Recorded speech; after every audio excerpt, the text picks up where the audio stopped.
Ufa, essa foi por pouco. Mesmo já sabendo o final da história, a gente ainda continua respirando aliviados quando Deus diz para Abraão que aquilo já era o suficiente.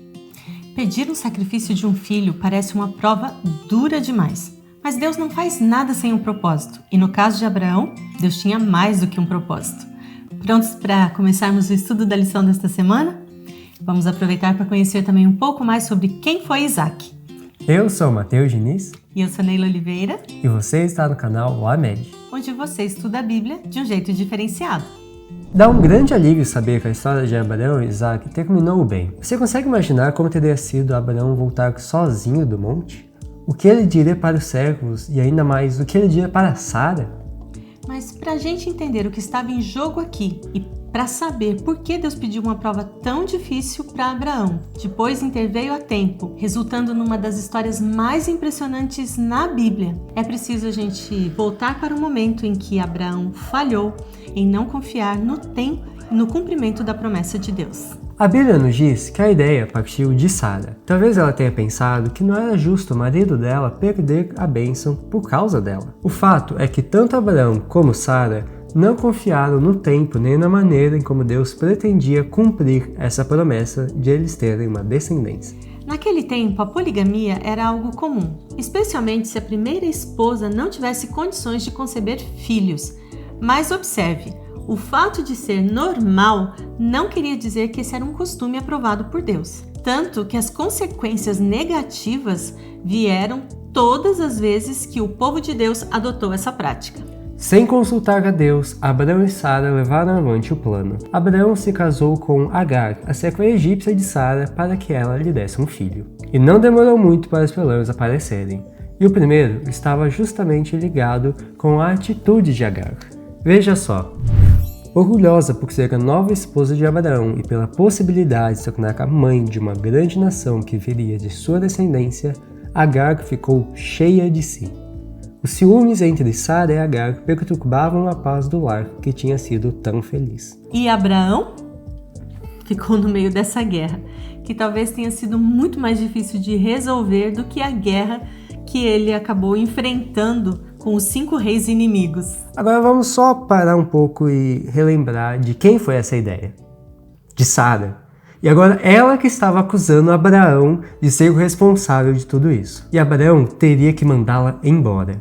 Porém, Agar estava grávida, esperando o filho de que Abraão tinha sonhado tanto. A criança certamente seria o cumprimento da promessa. Ele não poderia fazer isso. Abraão devolveu o problema para Sara e disse que ela cuidasse dessa situação. Sara então começou a maltratar Agar, a ponto de a serva preferir fugir em vez de ficar ali. Mas os olhos do Senhor também estavam atentos ao sofrimento de Agar. Veja só o que diz aqui. Enquanto descansava ao lado de uma fonte, sozinha e sem amigos, apareceu um anjo do Senhor. Chamando-a de Agar, serva de Sarai, ele lhe disse: volte à sua senhora e sujeite-se a ela. Com a repreensão, porém, ele acrescentou palavras de conforto. Multiplicarei tanto seus descendentes que ninguém os poderá contar. Então ela foi instruída a dar a seu filho o nome de Ismael. Deus ouvirá. Apesar da linda promessa feita a Deus para aquela mãe aflita, Deus confirmou que o filho prometido de Abraão viria por meio de Sara.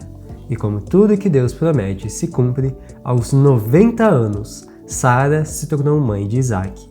E Abraão já estava com 100 anos. Você consegue imaginar aquela alegria no lar daquela família? Mas como você acha que Agar e Ismael reagiram? Eles começaram a odiar aquela criança que veio para destruir o sonho deles. A alegria de todos aumentou a sua inveja, até que Ismael passou a zombar abertamente do herdeiro da promessa de Deus. Sara viu no espírito de revolta de Ismael uma contínua fonte de desentendimento e insistiu com Abraão que mandasse Agar e Ismael embora do acampamento. Abraão ficou angustiado, mas ele suplicou a orientação divina e a ordem foi que o pedido de Sara fosse atendido. Não haveria harmonia naquela casa se eles permanecessem ali, mas Deus prometeu que também abençoaria Ismael.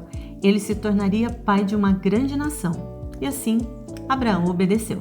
Bem, O tempo passou e Isaac se tornou um jovem amável que dava muita alegria para seus pais. E quando ele estava com mais ou menos uns 20 anos, Deus pediu a prova mais difícil de todas para Abraão. Abraão deveria ser um exemplo para as futuras gerações, mas ele havia errado quando mentiu sobre Sara e quando se casou com Agar. E Deus o tinha perdoado. Mas a vida de Abraão não estava sendo observada apenas pelas pessoas aqui nessa terra. Havia algo mais nessa história.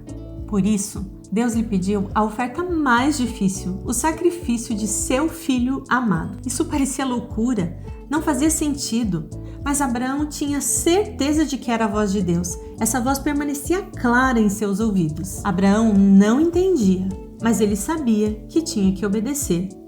E foi assim que ele fez. Ele obedeceu. Não era surpresa para Isaac acompanhar seu pai para oferecer sacrifícios. Essa era uma prática comum entre eles, e ele alegremente partiu quando o pai o chamou. Abraão não teve coragem de contar para Sara. Tudo estava preparado, e 2 servos foram com eles até o lugar onde Deus indicaria. Abraão estava com o coração pesado e orava intensamente a Deus, pedindo um outro sinal, alguma outra resposta, algo diferente disso. Enquanto isso, Satanás estava colocando dúvidas no coração de Abraão. Mas o velho pai resistiu. Quando estavam próximos do Monte Moriá, Abraão viu o sinal de Deus. Dali, ele deveria continuar sozinho com Isaac. Ele mantinha as palavras da promessa. Era de Isaac que viria sua descendência. E se Deus o dera, certamente ele poderia lhe restituir a vida. Tanto que quando chegaram ao lugar e Isaac perguntou a Abraão onde estava o animal para o sacrifício, ele respondeu: "O Senhor proverá." Depois, com voz trêmula, Abraão contou para Isaac o que ele precisava fazer. Se você fosse Isaac, qual seria a sua reação? Aqui nós podemos ver qual foi a reação do jovem filho. Com terror e espanto, Isaac ficou sabendo de sua sorte, mas não ofereceu nenhuma resistência. Poderia ter fugido se quisesse. O idoso pai, exausto com as lutas daqueles 3 dias terríveis, não poderia ter se oposto à vontade do jovem Folkt. Isaac, porém, tinha sido educado desde criança a obedecer prontamente, e ao saber do propósito de Deus, ele se entregou sem resistir. Partilhava da mesma fé de Abraão e sentiu-se honrado em dar a sua vida em oferta a Deus. E aqui chegamos ao ápice da história, ao final que todos nós aguardávamos, pois quando Abraão levantou a faca, veio uma voz do céu, dizendo: "Não toque no rapaz", disse o anjo, "não lhe faça mal algum. Agora sei que você teme a Deus de fato, não me negou nem mesmo seu filho, seu único filho." Em seguida, Abraão e Isaac viram um carneiro preso pelos chifres, e esse animal então substituiu o lugar ali de Isaac. Essa é a história de como também nós fomos salvos. Deus nada faz sem um propósito. Talvez nós podemos nos perguntar qual a razão de uma prova tão difícil e pesada para Abraão, mas a revelação nos diz o porquê. O sacrifício exigido de Abraão não foi somente para o bem de si mesmo, nem apenas para o benefício das futuras gerações. Serviu também de instrução para os seres sem pecado no céu e nos outros mundos. A terra onde o plano da redenção está sendo executado é o livro de estudo do universo. Como Abraão havia mostrado falta de fé, Satanás o havia acusado diante dos anjos e de Deus. O Senhor desejou provar a lealdade de seu servo perante todo o céu, para demonstrar que nada menos que a perfeita obediência pode ser aceita, explicando assim de forma mais clara para eles o plano da salvação. Todo o céu admirava sua lealdade. Ficou provado que as acusações de Satanás eram falsas. A aliança feita entre Deus e Abraão provou que a obediência será recompensada. Não foi apenas a fé manifestada por Abraão. Temos aqui também o legado transmitido para Isaac.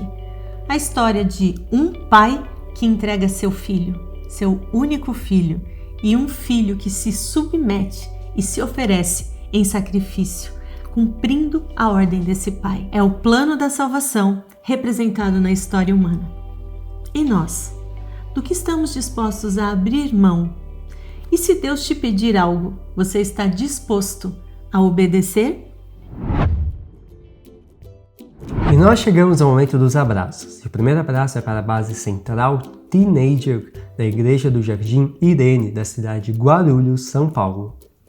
Também um abraço para os adolescentes da Igreja Central de Governador Valadares, Minas Gerais. E o abraço também vai para a base Up Team da cidade de Rio dos Sinos, Rio Grande do Sul. E caso você tenha gostado desse vídeo, não esqueça de compartilhar com seus amigos, deixar o seu like, o seu comentário dizendo o que você está achando. E também, caso você ainda não seja inscrito, participe conosco aqui no canal clicando no botão vermelho escrito inscrever-se. E eu vejo você no próximo vídeo. Tchau!